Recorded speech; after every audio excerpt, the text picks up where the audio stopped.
Good morning to all my dear students. Class 9th chapter physics का first है बेटा ये, और इसमें आपको सबसे पहला चैप्टर है गति। आज हम गति का चैप्टर जो है उसकी स्टडी करेंगे। तो इसमें सबसे पहला ही क्वेश्चन होता है गति अवस्था, यानी गति किसे कहते हैं या गति अवस्था किसे कहते हैं ना। तो इसकी स्टडी करेंगे।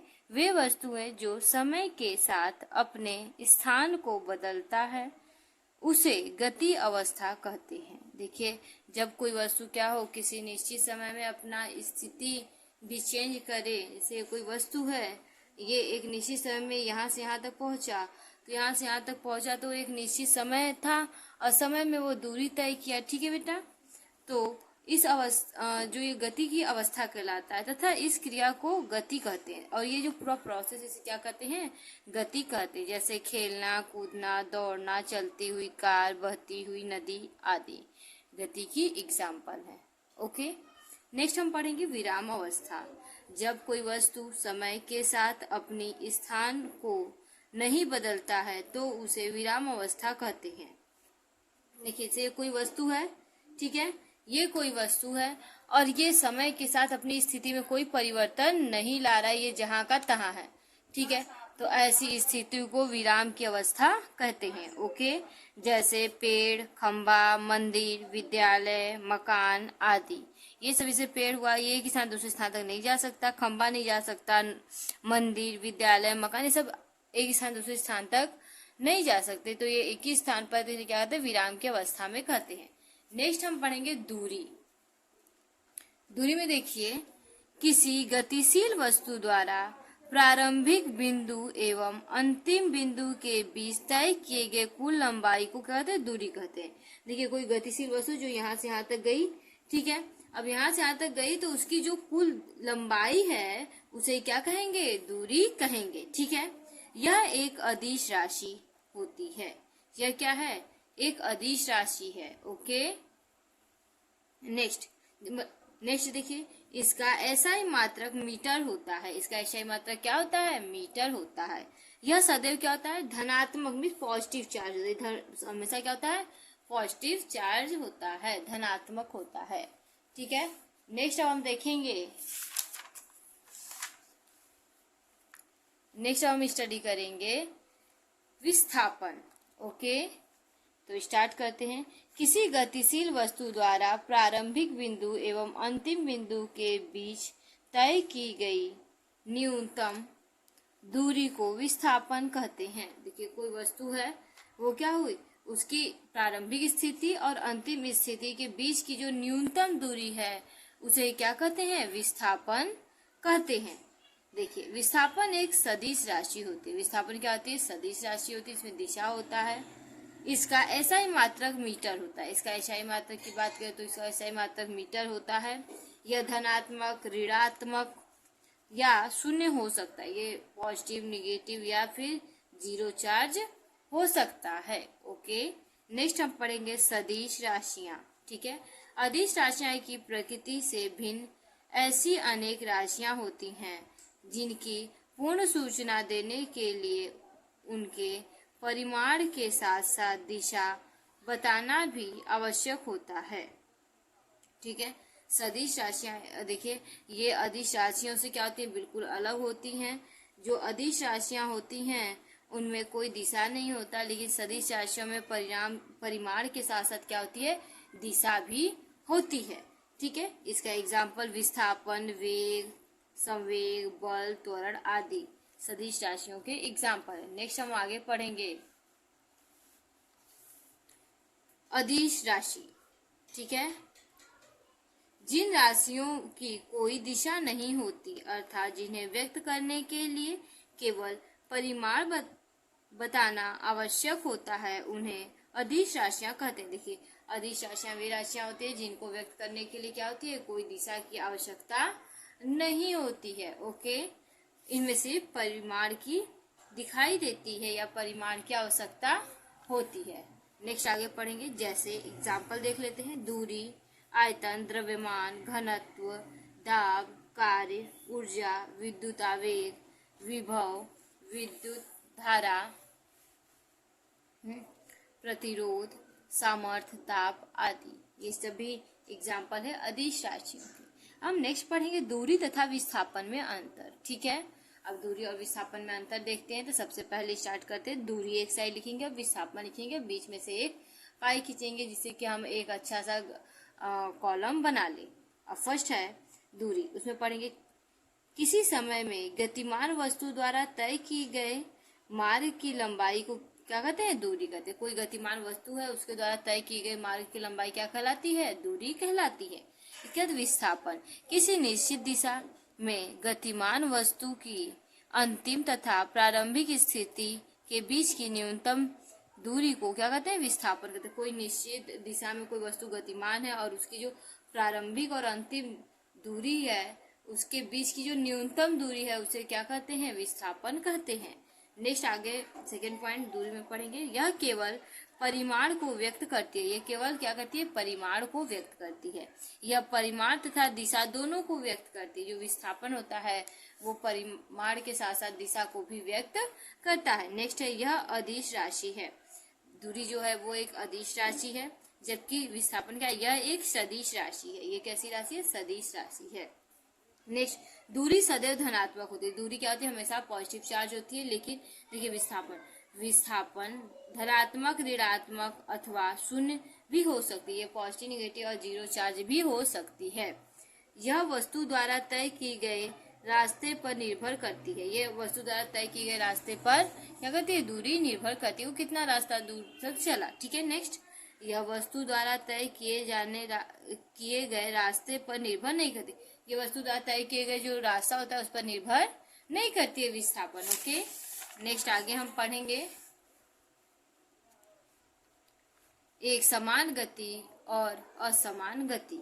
देखिए एक समान गति सबसे पहले हम पढ़ेंगे। इसमें जब कोई गतिमान वस्तु किसी निश्चित दिशा में समान समयांतरालों में समान दूरियां तय करती है तो वस्तु की गति एक समान गति कहलाती है। देखिए कोई अगर एक समान गति से कोई कार या फिर कोई चीज चल रही है और वो एक निश्चित समय में और निश्चित दूरी ही तय करे, उसे क्या कहते हैं, एक समान गति कहते हैं।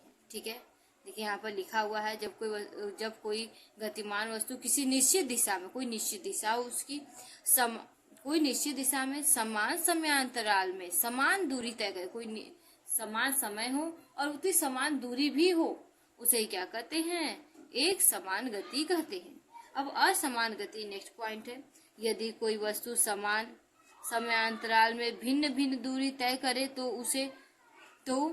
उसकी गति असमान गति कहलाती है। देखिए कोई वस्तु है वो क्या करे, एक निश्चित समयांतराल में असमान गति तय करे, अलग अलग गति तय करती है तो उसे क्या कहते हैं, असमान गति कहते हैं। नेक्स्ट हम पढ़ेंगे चाल।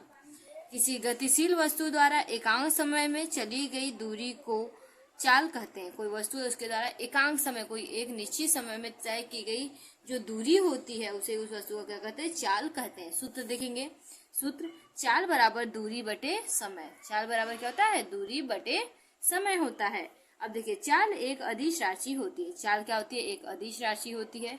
इसका एसआई मात्रक मीटर पर सेकेंड होता है। इसका एसआई मात्रक क्या होता है, मीटर पर सेकेंड। यह सदैव धनात्मक होती है, ये हमेशा क्या होती है, पॉजिटिव होती है। अब नेक्स्ट पढ़ेंगे चाल के प्रकार।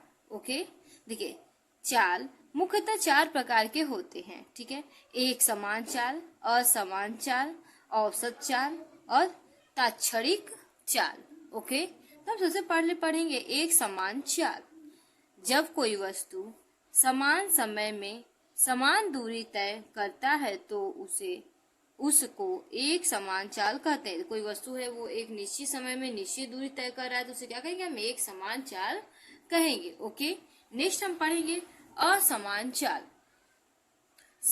जब कोई वस्तु फिर से देखिए, जब कोई वस्तु समान समय में भिन्न भिन्न दूरी तय करता है तो उसकी चाल असमान चाल कहलाती है। देखिए जब कोई वस्तु है वो एक निश्चित समय में क्या करे, अलग अलग दूरी तय करती है तो उसे क्या कहते हैं, असमान चाल कहते हैं। उसकी जो चाल होती है वो असमान चाल होती है। ठीक है, हम पढ़ेंगे औसत चाल।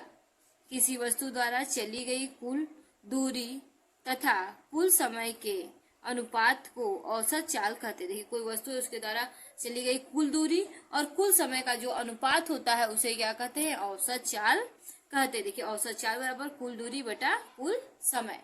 ओके, नेक्स्ट आगे पढ़ेंगे अब हम तात्क्षणिक चाल। ओके, तात्क्षणिक चाल की बात करें तो किसी वस्तु द्वारा सूक्ष्म समय में तय की गई दूरी को तात्क्षणिक चाल कहते हैं। यानी कुछ सूक्ष्म यानी 2 सेकंड में जितने दूरी वो तय किया उसे क्या कहते हैं, उस वस्तु की तात्क्षणिक चाल कहते हैं। नेक्स्ट आगे हम देखेंगे वेग। किसी वस्तु द्वारा एकांक समय में तय किए गए विस्थापन को वेग कहते हैं। कोई वस्तु जो है वो एकांक समय में जितना विस्थापित हो रही है उसे उस वस्तु को क्या कहेंगे, वेग कहेंगे। ओके, देखिए वेग बराबर विस्थापन बटे समय, ये सूत्र है। वेग एक सदिश राशि होती है। वेग क्या है, एक सदिश राशि होती है। इसकी एसआई मात्रक मीटर पर सेकेंड होता है। इसका जो एसआई मात्रक है वो क्या होता है, मीटर पर सेकेंड।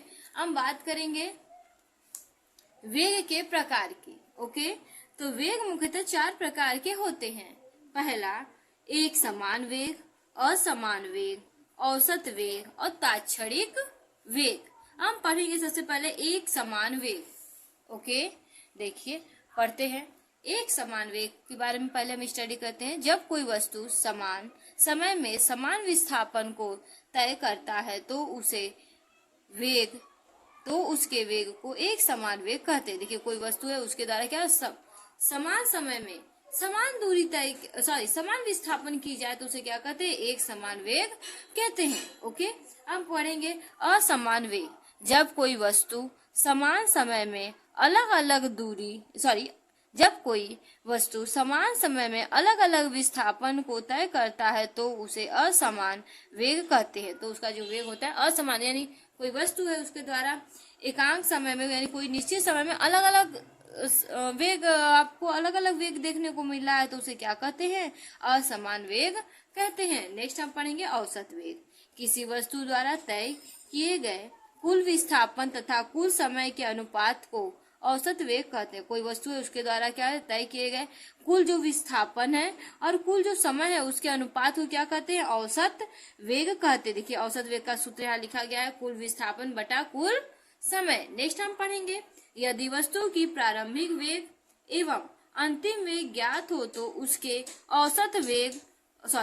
औसत को औसत वेग कहते हैं। देखिए कोई वस्तु है, उसका प्रारंभिक वेग और अंतिम वेग अगर पता है तो उसके जो वेग है, जो औसत है, उसको हम क्या कहेंगे, औसत वेग कहेंगे। देखिए औसत वेग बराबर प्रारंभिक वेग प्लस अंतिम वेग बटे 2, इसका ये सूत्र है। नेक्स्ट आगे देखते हैं तात्क्षणिक वेग। नेक्स्ट हम स्टडी करेंगे तात्क्षणिक वेग। किसी वस्तु द्वारा सूक्ष्म समय में तय किए गए विस्थापन को तात्क्षणिक वेग कहते हैं। कोई वस्तु उसके द्वारा सूक्ष्म समय में जो सूक्ष्म समय है उसमें तय किए गए जो विस्थापन है उसे क्या कहते हैं, तात्क्षणिक वेग कहते हैं। देखिए अब नेक्स्ट पढ़ेंगे हम चाल तथा वेग में अंतर। ओके, तो स्टार्ट करते हैं चाल और वेग में अंतर। तो एक साइड चाल और वेग लिखेंगे और बीच में एक लंबी पाई खींचेंगे। ओके, तो स्टार्ट करते हैं। किसी वस्तु द्वारा एकांक समय अंतराल में चली गई दूरी को वस्तु की चाल कहते हैं। कोई वस्तु वो एकांक समय में जितनी दूरी तय कर रही है उसे उस वस्तु क्या कहते हैं, चाल कहते हैं। नेक्स्ट वेग। किसी वस्तु द्वारा एकांक समय अंतराल में तय किए गए विस्थापन को वस्तु का क्या कहते हैं, वेग कहते हैं। कोई वस्तु एकांक समय में जितना विस्थापित हो रही है उसे उस वस्तु क्या कहते हैं, वेग कहते हैं। नेक्स्ट पॉइंट देखते हैं। यदि अदिश राशि है, यह क्या है, एक अदिश राशि, चाल एक अदिश राशि है। ओके, इनमें केवल परिमाण होता है, दिशा नहीं। चाल में क्या होता है, केवल परिमाण होता है, उसमें कोई दिशा नहीं होती है। नेक्स्ट देखिए वेग। यह सदिश राशि है, इसमें परिमाण के साथ साथ दिशा भी होती है। ये क्या है, वेग में परिमाण के साथ साथ क्या होती है, दिशा भी होती है। ये क्या है, सदिश राशि है। नेक्स्ट हम पढ़ेंगे चाल का थर्ड पॉइंट। चाल धनात्मक अथवा शून्य हो सकता है। चाल जो है कि पॉजिटिव चार्ज और जीरो दोनों ही हो सकते हैं, लेकिन अब हम वेग की बात करें, ये धनात्मक, ऋणात्मक तथा शून्य भी हो सकते हैं। जो वेग है वो पॉजिटिव, निगेटिव और शून्य चार्ज भी हो सकते हैं। ओके, शून्य भी हो सकते हैं। नेक्स्ट हम पढ़ेंगे त्वरण। किसी गतिशील वस्तु के वेग परिवर्तन की धनात्मक दर को त्वरण कहते हैं। कोई वस्तु का वेग परिवर्तन हो रहा है, उसके जो धनात्मक दर होती है उसे क्या कहते हैं, हम त्वरण कहते हैं। त्वरण बराबर वेग परिवर्तन बटा समय। ठीक है, त्वरण का क्या होता है, वेग परिवर्तन बटा समय। सूत्र जरूर याद रखिए, बहुत इंपॉर्टेंट होता है, सूत्र पर ही सारे न्यूमेरिकल लगाए जाते हैं। ओके, देखिए इसके बाद हम एक आपको सिद्ध करके ये बता रहे हैं। ठीक है, तो इसको देखते हैं। माना किसी वस्तु का प्रारंभिक वेग क्या है, प्रारंभिक वेग u है तथा t समय बाद, यानी t कोई टाइम है उसके समय बाद इसका अंतिम वेग v हो जाता है। तो अब देखो कोई वस्तु है, वो उसके प्रारंभिक वेग क्या है, u है, और t समय बाद उसका अंतिम वेग क्या हो रहा है, v हो जा रहा है। तो त्वरण बराबर अंतिम वेग, यानी अंतिम वेग जो है आपका v माइनस प्रारंभिक वेग u अपॉन क्या आ रहा है, समय मीन्स t। ओके, तो देखिए a को तो a से त्वरण को डिनोट किया जाता है, दर्शाया जाता है, तो a equal to v minus u upon t, इसका क्या हो गया, सूत्र हो गया। नेक्स्ट देखेंगे, इसका SI मात्रक मीटर पर सेकेंड स्क्वायर या मीटर पर सेकेंड स्क्वायर होता है। इसका क्या होता है, SI मात्रक की बात करें तो मीटर पर सेकेंड स्क्वायर होता है। यह एक सदिश राशि होती है। अगर हम त्वरण की बात करें, त्वरण क्या है, एक सदिश राशि है। त्वरण का प्रकार, अगर त्वरण के प्रकार के बारे में बात करें, त्वरण निम्नलिखित प्रकार के होते हैं। एक समान त्वरण, पहला क्या है, एक समान त्वरण। दूसरा बात करेंगे अब हम असमान त्वरण, और तीसरा है औसत त्वरण। ठीक है, तो पहले हम पढ़ेंगे एक समान त्वरण के बारे में। ठीक है, जब किसी वस्तु के वेग में समान समय में समान वेग परिवर्तन होता है तो उसे एक समान त्वरण कहते हैं। देखिए अगर कोई वस्तु है, वो क्या करे, कोई निश्चित समय हो उसमें क्या करे कि एक समान समय में एक समान वेग में क्या हो, परिवर्तन हो, कोई एक समान वेग से चला और एक समान क्या उसमें चेंजेस आ रहे हैं, तो उसे क्या कहेंगे, एक समान त्वरण कहेंगे। ठीक है, नेक्स्ट हम पढ़ेंगे असमान त्वरण। जब कोई किसी वस्तु के वेग में समान समय में असमान वेग परिवर्तन होता है।